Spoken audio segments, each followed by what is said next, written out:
믿음을 저버리지 않는 백성답게 말씀으로 살아갑시다. 요한계시록 2장 12절에서 17절. 사랑하는 성도 여러분, 강력한 황제 숭배의 도시에 세워졌던 버가모 교회는 핍박에도 불구하고 믿음을 저버리지 않았습니다. 사실 버가모는 신전 건축을 허가받은 곳으로 7교회 중에서도 황제와 직접적으로 부딪힐 수 있는 여지가 가장 많은 곳이었습니다. 이런 버가모 교회를 향해 예수님께서는 자신을 좌우에 날선 검을 가지신 이로 설명하시며 형제에게 권세가 있는 것이 아니라 세상을 심판할 권위는 주님이 가지고 계심을 드러내셨습니다. 이처럼 버가모 교회는 사탄의 권좌가 있는 곳에 세워졌지만 위협과 협박에 무릎 꿇지 않는 교회였습니다. 그만큼 어려운 환경 속에서도 이들은 자신의 신앙을 지켰던 것이죠. 죽음을 당한 안디바의 일이 있던 시기조차 그들은 믿음을 지키며 충성된 증인으로 세상을 향해 대항했습니다. 그러므로 하나님의 백성은 세상의 유혹과 박해 속에서도 주님의 이름을 굳게 붙잡는 훈련이 필요합니다. 주님의 이름을 붙드는 자는 환경과 상관없이 굳건한 믿음을 지키는 자임을 기억합시다. 버가모 교회도 책망받을 일이 있었습니다. 교회가 황제의 권력 앞에서 저항할 때 발람의 가르침을 따르는 자들이 있었던 것입니다.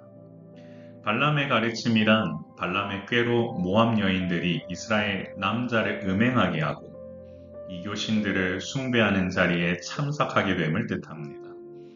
이처럼 발람은 발락을 가르쳐 우상의 제물을 먹게 했고 음란한 행위도 서슴없이 하게 했습니다.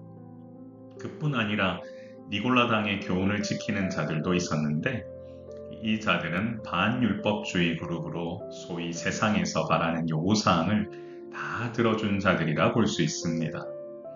결국 잘못된 가르침과 세속적인 유혹을 분별하지 않고 교회 안에 용납하는 것은 주님의 책망을 받게 됩니다. 말씀의 기준을 흐트러뜨리는 모든 타협을 경계하고 분별할 수 있는 힘을 기르는 것. 바로 그것이 우리가 가야 할 길입니다. 예수님께서는 버가모 교회를 향해 회개하라고 명하십니다. 만일 회개하지 아니하면 그리스도께서 오셔서 입의 검으로 싸우겠다고 하셨습니다. 사실 버가모 교회 내부의 일부가 발람의 교훈을 따르고 니골라당의 교훈을 지켰다면 다른 교인들은 이 같은 행위를 하지 못하도록 막았어야 했겠죠. 그렇기 때문에 주님께서는 이방 종교와의 타협에 대해서 회개하라고 명하셨고 그렇지 않을 경우 자신의 입에 검으로 싸우겠다고 말씀하신 겁니다. 주님께서 검을 가지고 싸우겠다고 하시기 전부터 잘못된 부분들을 놓고 회개하며 혼합주의에 물들어 있는 부분들을 과감하게 제거하는 것이 주님과의 관계를 회복하는 유일한 길입니다. 내 입에 검으로 싸우겠다고 하실 만큼 강력하게 말씀하시는 주님의 심정을 안다면 회개의 자리로 나와 자신의 죄를 돌이키는 것이 먼저 돼야 할 것입니다. 사랑하는 성도 여러분, 회개는 거룩함을 유지하고 주님과의 관계를 회복시키는 유일한 길입니다. 주님께서는 성령이 교회들에게 하시는 말씀을 들으라고 말씀하십니다. 주님께서는 감추인 만나를 주시고 흰돌을 주겠다고 약속하십니다. 만나는 출애굽 여정 가운데 하나님께서 주신 음식으로 하나님께서 공급해 주시는 음식을 뜻하지요. 흰 돌이란 버가모 교회에서 승리한 자들에게 주어진 것으로 신앙에서 승리한 자들에게 주어진 상징적인 것이었습니다. 돌 위에는 새 이름이 기록되었는데 그리스도의 이름으로 이해하는 것이 좋죠. 중요한 것은 죄 사함과 승리의 상징인 이것이 주님과의 특별한 관계를 나타낸다는 것입니다. 이처럼 주님께서는 택함받은 성도들을 채우시고 주님과의 특별한 관계 가운데 거하게 하시는 분이십니다. 그러므로 언제나 말씀을 귀 담아 듣고 날마다 채우시는 은혜를 경험하면서 사는 것보다 소중한 일은 없습니다. 사랑하는 성도 여러분, 믿음을 저버리지 않는 백성답게 끝까지 말씀으로 살아갑시다. 발람과 니골라 당의 교훈을 분별하는 힘을 가지려면 매 순간 말씀의 진리에 사로잡혀야 합니다. 사람들이 순전한 신앙을 가지지 못하는 이유는 주님의 것으로 자신을 채우려기보다 다른 것들에 관심을 가지기 때문입니다.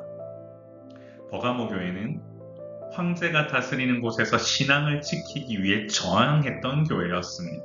외부적으로 너무 잘 싸웠으나 발람과 니골라 당의 가르침에 귀 기울이는 몇몇 때문에 어려움을 겪게 된 것이지요.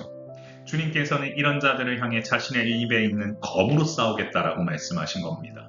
이처럼 세상의 교훈과 싸우기 위해서는 말씀의 검을 들고 나아가야 합니다. 말씀의 검을 들고 사는 길이 믿음을 지키는 것이며 주님이 주시는 만나로 체험받는 은혜를 경험하게 합니다. 주님은 오늘도 우리의 특별한 관계를 세워가기 위해 만나와 힌도를 주시는 분이십니다. 오직 택함 받은 백성만이 누리는 이 놀라운 사실을 기억하며 주님의 말씀으로 체험받는 은혜가 충만하기를 기도합시다. 믿음을 저버리지 않는 백성으로 더욱 단단해지기 위해 말씀의 능력을 경험하는 그런 하루가 되기를 소망합니다.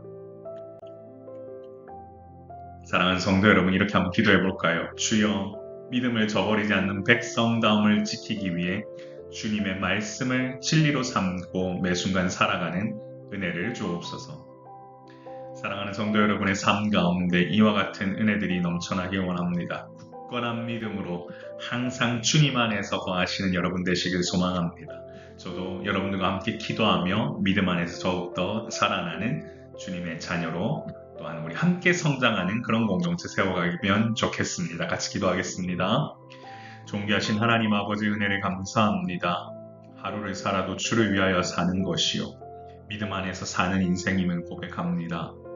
주님, 오늘도 우리에게 허락하신 놀라운 은혜를 경험하며 항상 주 안에서 아버지 하나님 귀하게 성장해 나아가는 우리 모든 주님의 제자들 되도록 인도하여 주옵소서. 하나님, 각 가정마다 주님의 말씀이 풍성하게 자리 잡을 수 있도록 인도하여 주시고, 바라기는 하나님 나라와 권세와 영광을 위하여 믿음 안에서 성장하는 아버지 주의 자녀들 되게 하여 주사, 주께서 부으시는 은혜가 우리 가운데 넘쳐날 수 있도록 인도하여 주옵소서. 오늘 주시는 모든 말씀의 능력과 은혜가 우리 가운데 아버지 하나님 온전히 세워지길 소망하오니 주여 은혜 위에 은혜를 허락하여 주시고, 바라기는 하나님 나라와 권사 영광이 우리를 통하여 아버지 하나님 온전히 주님께 상달되도록 주님 모든 것 인도하여 주시고 그 영광 받아 주옵소서. 흔들리지 않는 주의 자녀 될 수 있도록 말씀에 뿌리 내리는 우리 모든 가정이 되기를 소원하오며 우리의 생명이시고 소망 되신 예수 그리스도 이름으로 간절히 기도드리옵나이다. 아멘. 하나님의 능력이 여러분의 삶과 가정 가운데 흘러넘치길 소망합니다. 항상 강건하십시오. 샬롬.